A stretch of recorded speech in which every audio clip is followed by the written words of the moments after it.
Galerinha, questão de número 18, só para você do Tópicos da Matemática na tela. Considere os números reais representados na reta real abaixo. Analise cada proposição abaixo quanto a ser verdadeira ou falso. Sobre as proposições, tem-se que... Bom, galera, tá aí a questão 18 aqui, escrevi para você a representação da reta real, tá legal? Dada pela prova da EPICAR, tá certo? E ele pede, dada esta reta real, para nós analisarmos aí 3 afirmações, tá legal? Então, antes de resolver essa questãozinha para você, deixa eu conversar contigo uma coisa, principalmente para você que está vendo esse vídeo, que vai fazer EPICAR, tá legal? Bom, é importantíssimo, eu falo para todos os meus alunos presenciais, particulares, cara, eu falo que é importantíssimo para você lograr êxito na EPICAR, que você tenha esse estudo dos conjuntos numéricos feito, todo detalhado, todo estudado, com o máximo de questões possíveis resolvidas. Por quê? Bom, esse tipo de questão aqui, olha, ele requer uma excelente dose teórica para você conseguir analisar corretamente essas condições aqui, tá bom? Mas existem técnicas de solução importantíssimas que você precisa não só saber, mas como ter praticado essas técnicas de resolução dos conjuntos numéricos. Então tem 3 assuntos aí nessa parte que eu indico que você estude fortemente, porque se aparecer um negócio desse é uma questão certa, e uma questão certa é que você faça o quê? Rápido. Então a teoria dos conjuntos, os conjuntos numéricos e intervalos reais é a base para que você decole no estudo da matemática para EPICAR. Tá legal? Então essa questão aqui é uma questão de conjuntos numéricos. Tá legal? E como é que você procede nesse tipo de questão? Como você já sabe, eu não vou resolver a questão em si. Eu vou tentar te dar subsídios, informações, extrair o máximo de informações para que essas informações te dê ideias para que você resolva não essa, mas várias questões aí no teu estudo. Tá legal? Nós do Tópicos da Matemática não vamos resolver a questão em si apenas. Dentro do possível, a gente vai destrinchar tudo que você precisa saber. Tá legal? Então, deixa de conversa e vem comigo. Bom, ele te deu a reta real e você tem essa afirmação aqui, ó. Raiz quadrada de y menos x sobre z é necessariamente, sempre um número que pertence a este subconjunto dos números racionais. Perfeito? Bom, primeira coisa que você observa é este subconjunto dos racionais. Então você tem que ter todas as notações, tá? Notações escrito por extenso e os elementos que pertencem a esse subconjunto. Então vamos lá. Então a primeira coisa que você tem que lembrar é qual é o nome deste subconjunto. Qual é o nome desse subconjunto? Bom, o nome desse subconjunto é o subconjunto dos números racionais, não positivos. Então tá aqui bonitinho para você. Racionais não positivos. Tá legal? Qualquer número racional ele pode ser escrito em forma de fração. Então qualquer número racional não positivo é a resposta desse subconjunto. Então todos os números de forma fracionária, inclusive o zero, fazem parte desse subconjunto. Ficou claro isso para você? Beleza. Então só entram números negativos aqui, Anderson. Na prática sim, inclusive o zero. Perfeito? Bom, uma outra coisa importantíssima a ser feita, para que você entenda aí, não só essa questão, como outras que vão surgir, é você perceber que nessa reta real, ele forneceu 3 números, x, y e z. Tá legal? Então vamos escrever a qual intervalo na reta real esses números x, y e z pertencem. Tá legal? Então vamos lá. Você percebe claramente olhando aqui, olha, na reta real, que o x é um número que está entre menos 3 e menos 2. Vamos escrever isso. O x é um número que está entre menos 3 e menos 2. Assim como o y é um número que está entre menos 1 e 0. Perfeito? Tudo bem? Show de bola. E o z, Anderson? Aqui, ó. O z é um número que está entre 1 e 2.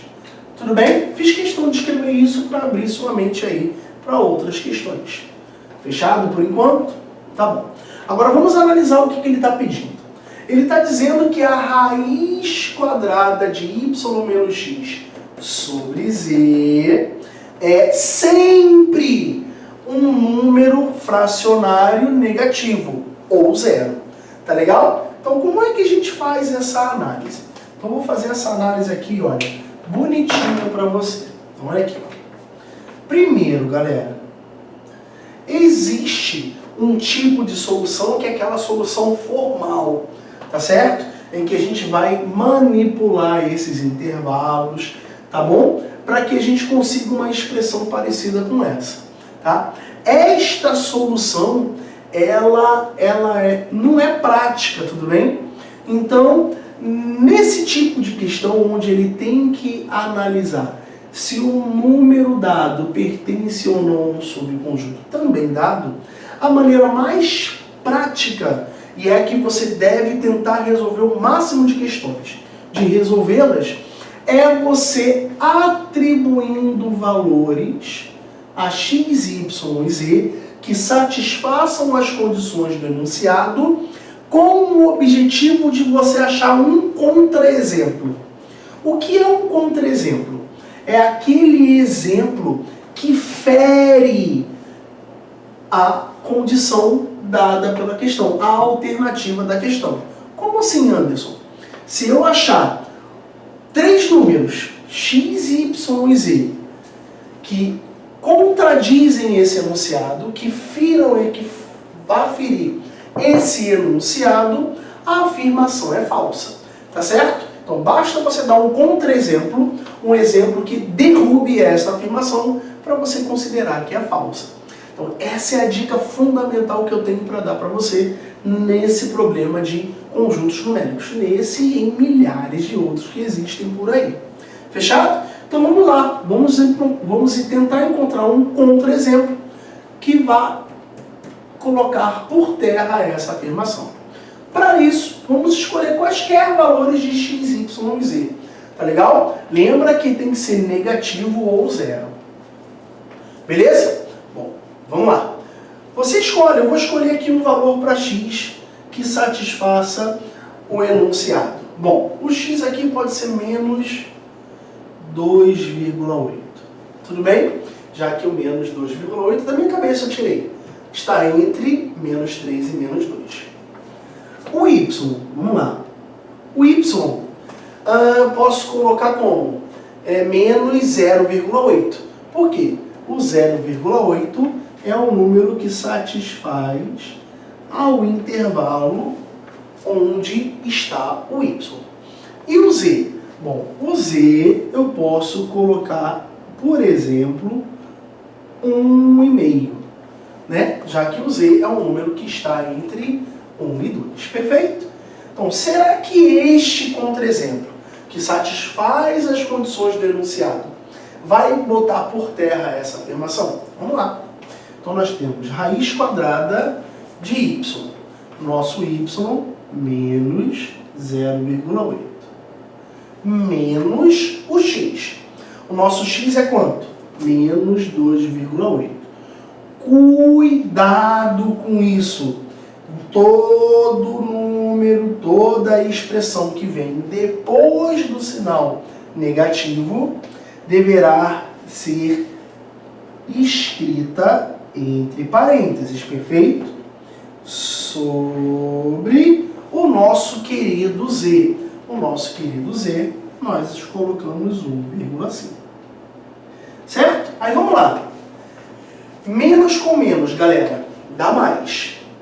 Aqui vai dar menos 0,8 mais 2,8. Isso dá 2, sim ou não? Então tá aqui, ó. Raiz quadrada de 2. Dividido por 1,5. Aí olha com carinho para esta expressão. Bom, ele diz que sempre vai dar um número negativo ou zero. Esse número aqui é negativo? Longe disso. É um número maior do que zero, é positivo. Bom, esse número aqui vai poder ser zero sempre? Não vai poder ser zero porque o y ele não é zero. Nenhum desses valores x, y e z podem assumir o valor zero. Então isso aqui é sempre positivo. Anderson, então esta expressão é necessariamente um número negativo? Claro que não. Essa expressão é necessariamente um número o quê? Positivo. Tá certo? E ainda tem um outro argumento para você colocar por terra este enunciado. Já descobrimos que é falso, sim ou não? Tá aqui, ó, falsíssimo. Tem outro argumento ainda, galera, fatal, para que você derrube logo essa informação, esta análise, tá legal? Olha o número que apareceu aqui, ó. Ele diz que esse número é sempre racional, sim ou não? Esse número que apareceu, ele é um número racional? Não. Olha aqui, ó. Raiz quadrada de 2 não é um número irracional? Então, este número que aqui está é um número irracional. Você ainda poderia usar esse argumento deste número ser irracional, tá aqui, ó, irracional, para colocar por terra esta afirmação. Perfeito? Então tá aqui a análise completa dessa primeira afirmação, afirmação falsa, tá legal? Então aí a gente fez um estudo bem detalhado, completo. Então vamos partir agora para a análise da letra B. Letra B não, porque é uma questão de análise de afirmação. Então vamos partir aí para a análise da segunda afirmação. Bom, pessoal, segunda afirmação, ela diz que y ao quadrado é tal que o y ao quadrado é um número entre 0 e 1. Então isso sempre ocorre. Lembra que nós estudamos aí no item anterior que basta nós encontrarmos um contra-exemplo que derrube esta afirmação para nós considerarmos esta afirmação falsa. Tudo bem? Então para isso vamos usar aí uma tentativa, né, para um valor de y que satisfaça aquelas condições que eu coloquei aqui para você e vamos ver para alguns valores se isso sempre ocorre ou não. Vamos lá. A gente viu, né, eu escrevi no item anterior, que o y é um número que está entre menos 1 e 0. Então, vamos lá.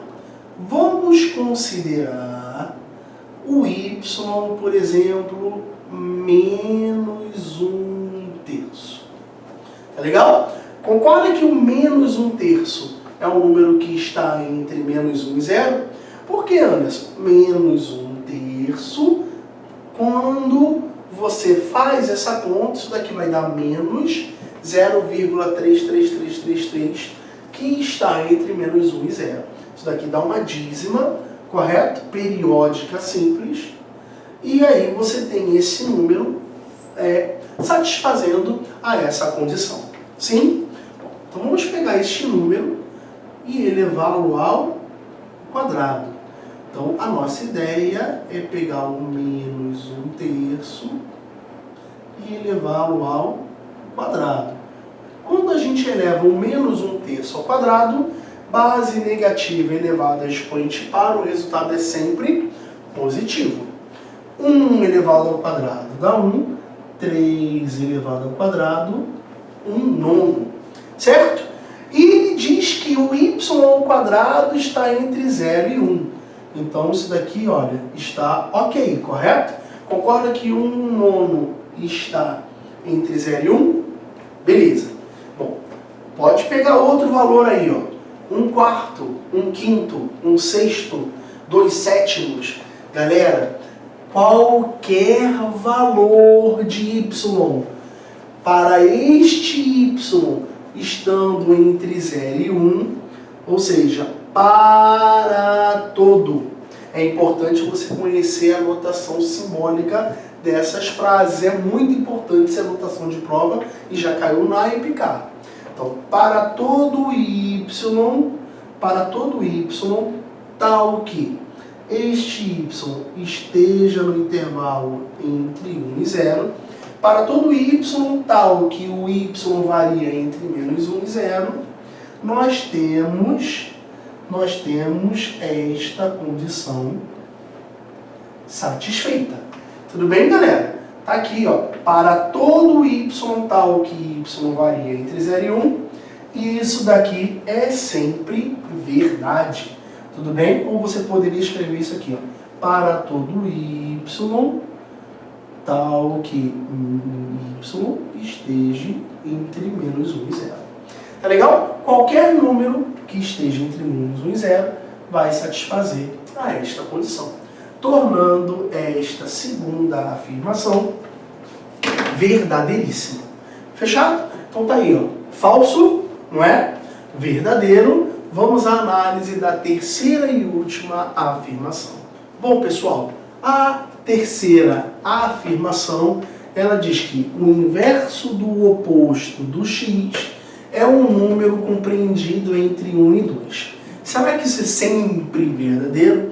Lembra que é essa a pergunta que você deve fazer. Tá? Será que isso aqui sempre ocorre? Então vamos usar a ideia do contra-exemplo.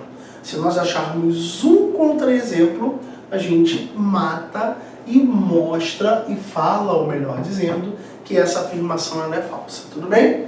Então vamos lá. Mas primeiro, o que significa o inverso do oposto? Sempre que eu pergunto qual é o inverso de um número, tu pensa 5 segundos assim para responder, tá? Então, para quem tem dúvida nisso, eu vou destrinchar essa parte de oposto e inverso. Vamos lá. Ele quer o inverso do oposto de x. Então, a primeira coisa que nós devemos fazer é determinarmos quem é o oposto de x. Bom, galera, pode ser oposto ou também simétrico. As palavras oposto e simétrico são sinônimos, tá legal? Pode ser o simétrico de x, oposto de x. Então, como é que a gente determina o oposto de um número? Basta nós trocarmos o sinal desse número. Trocando o sinal do número, nós encontramos o seu oposto ou simétrico. Então, qual é o sinal do x que aqui está? Não tem sinal, Anderson. É porque é positivo, correto? Então, o oposto de x é o menos x. Ficou claro isso? Beleza. Agora a gente vai determinar o que a questão está pedindo, que é o inverso do oposto de x. Sim ou não? Então, inverso do oposto de x. Mas nós já determinamos que o oposto de x é menos x, correto?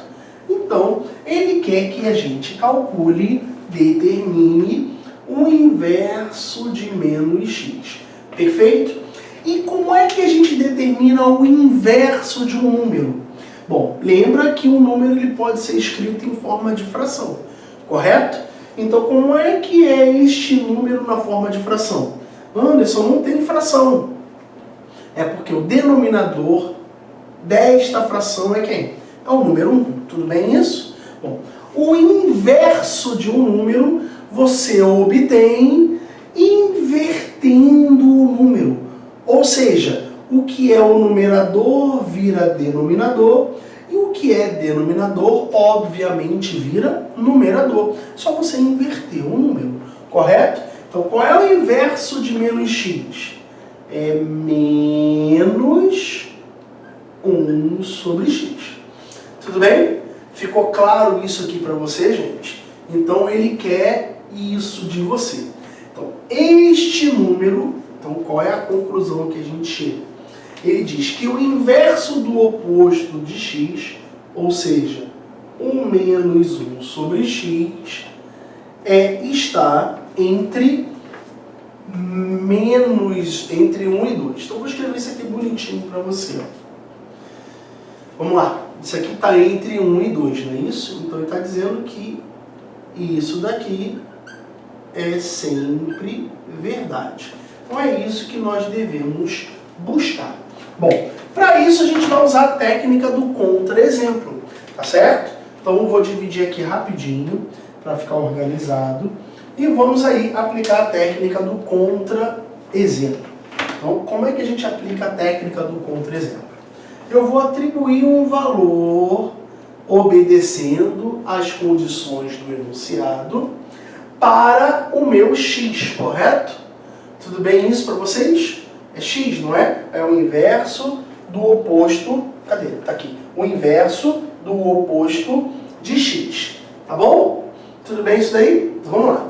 Então, vamos escolher um valor que está entre menos 3 e menos 2, tá certo?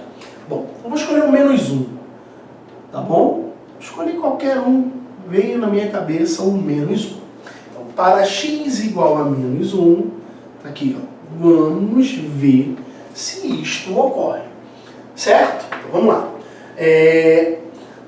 Menos 1 sobre x, menos 1 sobre x. Vamos lá. O x é menos 1, não é? Então ficaria menos 1 sobre menos 1. E isso nós já estamos careca de saber que menos com menos, mais 1 dividido por 1, isso dá quanto? Dá 1. Perfeito? Então vamos lá. Então ele está dizendo que o inverso do menos 1 está entre 1 e 2. Isso é verdadeiro ou falso, galera? Bom, ele está dizendo que o 1 pertence a este intervalo, correto? A menos 1 sobre x. Ó. Está entre 1 e 2. Está aqui. Ó. Isso é verdadeiro ou falso, galera? Bom, o 1 está aqui nesse intervalo e estaria se aparecesse nesta desigualdade um sinal de igual, correto? Isso significa que o extremo 1 deste intervalo, ele faz parte dele, correto? Como não aparece, você já percebeu que eu dei um contra-exemplo que fere a idoneidade desta análise, desta afirmação. Tudo bem? Então, tornando esta afirmação falsa. Tudo bem? Então tá aí a análise da terceira afirmação. Verdadeiro, falso, falso, verdadeiro e falso, não é verdade? E falso, verdadeiro e falso, ele diz que apenas uma é verdadeira, então a resposta correta da questão 18 da EPICAR 2019, ingresso 2020, é a letra A. Tá certo? Letra A é a resposta correta dessa questão.